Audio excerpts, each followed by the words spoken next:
बिस्मिल्लाहिर्रहमानिर्रहीम। अस्सलाम वालेकुम दोस्तों, कैसे हैं? खैरियत से हैं? अल्लाह ताला आपको अपनी हिफ्ज़-ओ-अमान में रखे। अल्लाह ताला आप पर अपना करम फजल फरमाए। खुश रहें, आबाद रहें। अपने दोस्त, अपने भाई को दुआ में याद रखें। दोस्तों, वेलकम करता हूँ मेरे चैनल ब्रीड ज़ोन पर। दोस्तों, आज की जो वीडियो है वो तीतर की ब्रीडिंग के हवाले से एक दोस्त ने सवाल पूछा है, तो मैंने समझा है कि वीडियो बना के अपलोड की जाए। पहले भी मैं वीडियो अपलोड कर चुका हूँ, तो ताकि वीडियो बनाने का मकसद यही होता है कि आप दोस्तों तक मेरी बात पहुंच जाए और आप ज़्यादा से ज़्यादा इस वीडियो को शेयर किया करें, ताकि दूसरे जो शौकीन हैं उनका भी फ़ायदा हो सके। तो आएँ दोस्तों, वीडियो को शुरू करते हैं। दोस्तों, जब भी आप एक नया पेयर लेते हैं, फ़र्ज़ करें कि आपने 2023 जून के अंदर एक बच्चों का पेयर लिया है, तो अब जून 2024 में वो आके ब्रीड करेगा। पिछले साल का जो बच्चों का पेयर है वो अगले साल कन्फर्म ब्रीड करते हैं।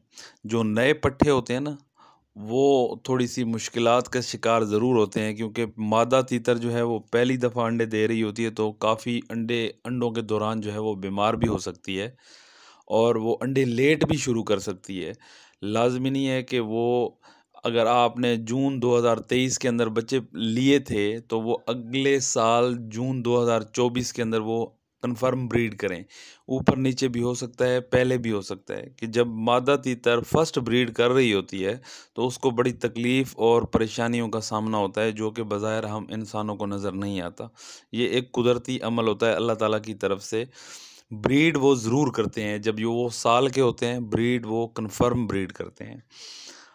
अब ब्रीड की निशानियाँ क्या होंगी, आपको कैसे पता चलेगा कि आपका जो जोड़ा है वो क्रॉस भी हो रहा है? सबसे पहली और अहम बात ये है कि जब भी आप कोई भी पेयर रखते हैं अपने पास, परचेज़ करके, ख़रीद के, बच्चे पाल के, तो आपने उनको सीटी पे नहीं लगाना। अगर आप उनको सीटी पे लगाएँगे, तो नर जो है वो एग्रेसिव होकर मादा तीतर को ज़रूर मारेगा, उस पे चढ़ाई करेगा। क्योंकि मेल की ये आदत होती है कि अगर फीमेल उसको क्रॉस ना करने दे, या वो दाने पे उसको बुलाए और वो ना आए, वो डरी-डरी रहे। वो डरी-डरी इसी वजह से रहती है कि मेल तीतर जो है उसको क्रॉस के वक़्त उसको मारता है। जब क्रॉस करने जाता है तो मादा तीतर भाग जाती है, तो वो इसी वजह से उस पे चढ़ाई करता है, उसको मारता है। जब वो मारना उसको शुरू कर दे, फिर वो आदतन भी ऐसा करते हैं अपनी, यानी कि वो मेल बतलाने के लिए, यानी कि जताने के लिए कि मैं मेल हूँ, वो मादा तीतर को मारता है। तो आपने ये ख्याल रखना है कि आपने सीटी नहीं देनी। और दोस्तों, जब क्रॉस हो रहा होता है तो वाज़े साफ पता चल जाता है कि मादा तीतर की जो सर की चोटी होती है ना, सर के जो पीछे बाल होते हैं ना, वो थोड़े से उठे हुए होते हैं, क्योंकि नर जो है वो वहाँ से पकड़ कर मादा तीतर को क्रॉस करता है, और जो परों वाली जगह होती है वो भी नीचे होती है, जहाँ पे वो पैर रखता है। अच्छा, गौर से देखा जाए तो पूँछ भी थोड़ी बहुत जो है वो ख़राब हुई हुई होती है, ऊपर हुई हुई होती है। बाज़ औक़ात वो अपने आप को झटक के ठीक कर लेती हैं, लेकिन बाज़ औक़ात पर मुड़ जाते हैं। तो एक निशानी ये भी होती है, और दूसरी निशानी दोस्तों ये होती है कि मेल मेल जो तीतर है वो जब सीटी देगा, यानी कि जब बोलेगा, तो मादा तीतर भी उसके साथ रवानगी से बोलेगी, तो आप समझ लें कि ब्रीड हो रही है। और दूसरी बात ये होती है कि मादा तीतर आपके केज के अंदर जो आपने रेत डाली हुई है, वहाँ पे जगह जगह गड्ढे बनाएगी, क्योंकि जैसे वो हीट मिलेगी उसको, वो बुर बनाएगी, बुर पकाएगी, उससे वो अंडे फिर तैयार होंगे। तो जगह जगह केज के अंदर मादा तीतर गड्ढे बनाएगी, गड्ढे बनाएगी, यानी कि आपको केज का माहौल जो है वो चेंज नज़र आएगा। जगह जगह कोने में ना गड्ढे बने हुए होंगे। और जो तीसरी चीज़ है, मादा तीतर आपको मोटी मोटी नज़र आने लग जाएगी, और जो उसके पैरों के दरमियान जो झोली होगी वो भी नीचे हो जाएगी।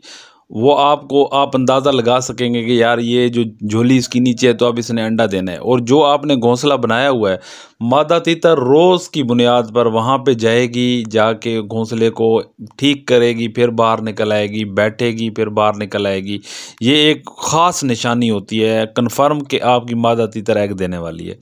अच्छा, बाज़ औक़ात ऐसा होता है कि मादा तीतर एग दे रही है और अगले दिन आपने देखा है वो ऐसे परेशान खड़ी हुई है, आंखें बंद करके, परों में सर डाला हुआ है, तो वो उसको अंडा आया हुआ होता है। जैसे वो अंडा दे देगी तो इंशाल्लाह वो बिल्कुल ठीक हो जाएगी। जो फर्स्ट ब्रीड कर रहे होते हैं ना तीतर, वो इनके साथ ये मसला आता है। जो ब्रीडर होते हैं जो अंडे बच्चे कर चुके हैं साल में और दूसरे साल में है, तो उनके लिए ये मसला नहीं होता। ये जो नए फर्स्ट ब्रीडर होते हैं ना, ये उनके लिए मसला होता है। तो ये ख़ास निशानी आपने याद रखनी है कि मादा तीतर अचानक वो मोटी नज़र आने लग जाएगी, झोली नीचे हो जाएगी। आप खुद कहेंगे यार माशाल्लाह मेरी मादा तीतर मोटी ताज़ी है। नहीं, वो जब अंडे देने लगेगी तो वो मोटी ताज़ी हो जाएगी। जैसे वो अंडे दे देगी फिर वो कमज़ोर हो जाएगी, झोली नज़र आएगी। और सर की चोटी के बाल आपने नोट करने हैं, माहौल अपने केज का चेक करना है, जगह जगह गड्ढे बने होंगे, तो इंशाल्लाह आप समझ जाएं कि अब आपके तीतर ब्रीडिंग की तरफ जा रहे हैं। और दूसरा, सीटी से आपने परहेज़ करनी है। अगर फ़र्ज़ करें आपके तीतर एग्रेसिव होकर आपकी मादा तीतर को मारता है, तो फिर आप एक काम करें कि नर तीतर को जो है वो बड़े छोटे केज के अंदर, उसी खुड्डे के अंदर बंद कर दें। जब आप उनको दाना पानी करने आते हैं तो नर को थोड़ी देर के लिए खोल दें, क्रॉस वगैरह हो जाए तो फिर नर को बंद कर दें। अक्सर औकात हम ऐसा भी करते हैं। तो उम्मीद करता हूँ दोस्तों वीडियो आपको अच्छी लगेगी। वीडियो अच्छी लगे तो इसको ज़्यादा से ज़्यादा शेयर करें। अल्लाह ताला आपको खुश रखे, आबाद रखे। अपने दोस्त, अपने भाई को दें इजाज़त। अल्लाह हाफिज़।